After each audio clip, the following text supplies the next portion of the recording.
পরিবেশ ও জলবায়ু পরিবর্তন আন্দোলন, সেই সাথে টেকসই গণতন্ত্র, অর্থনীতি, শিক্ষা, স্বাস্থ্য ও কৃষির উন্নয়নে জবাবদিহিতা নিশ্চিতেরও তাগিদ দিয়েছেন তারা। আদিত্য মামুনের রিপোর্ট।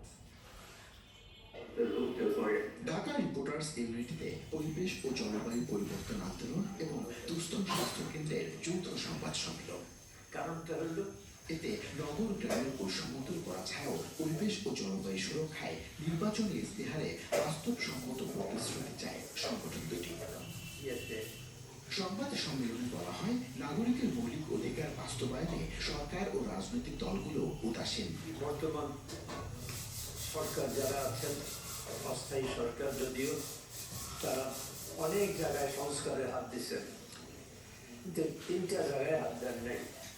তার মধ্যে একটা হলো শিক্ষা, আর একটি হল আপনার পরিবেশ, এবং আরেকটি হলো স্বাস্থ্য।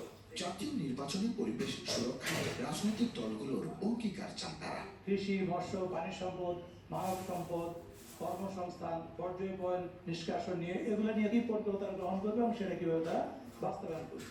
আমাদের জীবন জীবিকা যেখানে টাচ করে, আমরা সেগুলো নিয়ে অতীতেও আন্দোলন করেছি, ভবিষ্যতেও আমাদের এই আন্দোলনটা করতে হবে। সুষ্ঠু ও টেকসই গণতন্ত্র প্রতিষ্ঠায় সুপারিশও দেওয়া হয় সংবাদ সম্মেলনে। কৃষির বিভিন্ন পর্যায়ে যেমন উপকরণ সহজলভ্য করা, উৎপাদন, বাজার ব্যবস্থা, প্রক্রিয়াজাতকরণে তরুণদের সম্পৃক্ত করার জন্য রাষ্ট্রীয় উদ্যোগ নিতে হবে। সেচ কাজে ভূগর্ভস্থ ও ভূপরিস্থ পানির ব্যবহার কমানোর লক্ষ্যে ঋতুভিত্তিক চাষাবাদকে অগ্রাধিকার দিয়ে গবেষণা কার্যক্রম পরিচালনা। জলবায়ুর বিরূপ প্রভাব মোকাবেলায় বৈশ্বিক সহায়তার বন্টন নিশ্চিত করার দাবিও জানানো হয়। জনগণের কাছে তাদের প্রতিজ্ঞা, প্রতিশ্রুতি সেটা তারা দিবেন। আদিত্য মামুন, 21 টেলিভিশন।